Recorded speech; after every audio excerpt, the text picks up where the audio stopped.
బంగ్లాదేశ్ పరిస్థితి ఎలా తయారైందంటే ముందు నుయ్యి వెనక్కి గొయ్యి అన్న విధంగా తయారైంది. ఇప్పుడు అక్కడేమొచ్చేసి Najmul Islam BBC sorry BCB director, Bangladesh cricket బోర్డుకి డైరెక్టర్.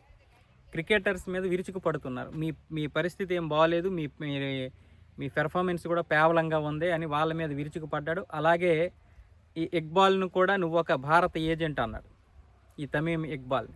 ఇలాంటి పరిస్థితుల్లో ఆయన మీద విపరీతంగా ట్రోల్స్ అవుతున్నాయి. అలాగే క్రికెటర్స్ కూడా డిమాండ్ చేస్తున్నారు, ఇతను బోర్డు నుండి తీసేయండి డైరెక్టర్ కానీ. మొత్తానికైతే బీసీబీ అయితే స్పందించింది, ఇతను బోర్డు నుంచి అయితే డైరెక్టర్గా తీసేస్తానని చెప్పింది.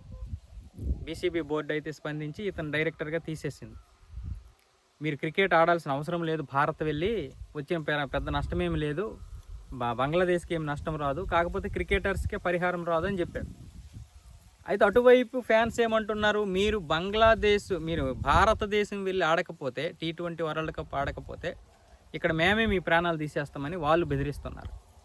ఫ్యాన్స్ అందరూ కూడా మీర్పూర్ స్టేషన్ ముందు విపరీతంగా రచ్చరచ్చ చేసి అక్కడ వాళ్ళ యొక్క ఈ బ్యానర్లు ఉంటాయి కదా, వాటన్నింటినీ చింపేసి అక్కడ పగలగొట్టేసి మీరు భారత్ వెళ్ళాల్సిందే, భారత్లో ఆడాల్సిందే అంటున్నారు. ఈ బంగ్లాదేశ్ బోర్డు ఏం చెప్తుంది, మాకు శ్రీలంకలో ఏర్పాటు చేయండి అని చెప్పింది కదా, శ్రీలంక ఇప్పుడు కుదరదని బీసీసీఐ కూడా చెప్పేసింది, అటు ఐసీసీ కూడా చెప్పేసింది.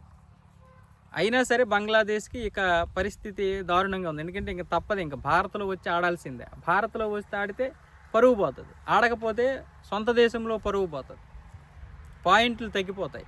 రేపు పొద్దున్న ఎలాంటి నిర్ణయం తీసుకుంటుందో కూడా తెలియదు ఐసీసీ.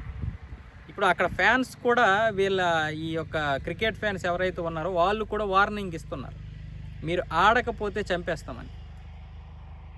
ఇలాంటి పరిస్థితులు ఉన్నాయి ఇప్పుడు బంగ్లాదేశ్లో ఉన్నటువంటి పరిస్థితులు ఇంత దారుణంగా ఉన్నాయి. అంటే ఏది కూడా వాళ్ళ చేతిలో లేదు. కనీసం వీళ్ళు క్రికెట్ ఆడాలా వద్దన్నది కూడా ఫ్యాన్స్ చేతిలో ఉంది. ఈ దేశం ఉండాలా అంటే స్వతంత్రంగా ఉండాలా లేదన్నది కొంతమంది వ్యక్తుల చేతిలో ఉంది. ఆ ప్రభుత్వం కేవలం ఈ ఎవడైతే యూనస్ ఉన్నాడో అదంతా కూడా నపుంసక ప్రభుత్వం. వాడికి అసలు పరిపాలించడం రాక పేరుకే శాంతి దూత, కానీ ఎందుకు ఇచ్చారో మరి మనకు తెలియదు. కానీ ఆ నోబెల్ శాంతి బహుమతి, బహుశా ఆ నోబెల్ శాంతి బహుమతికి విలువ లేదు అనుకుంటా. ఇప్పుడు ట్రంప్కి కూడా ఇచ్చేసిందిగా ఆవిడే మచాడో. సో ఇలాంటి పరిస్థితులు ఇప్పుడు బంగ్లాదేశ్లో ఉన్నాయి. ఈ బంగ్లాదేశ్ నుంచి ఎవరు రక్షించలేనటువంటి పరిస్థితి.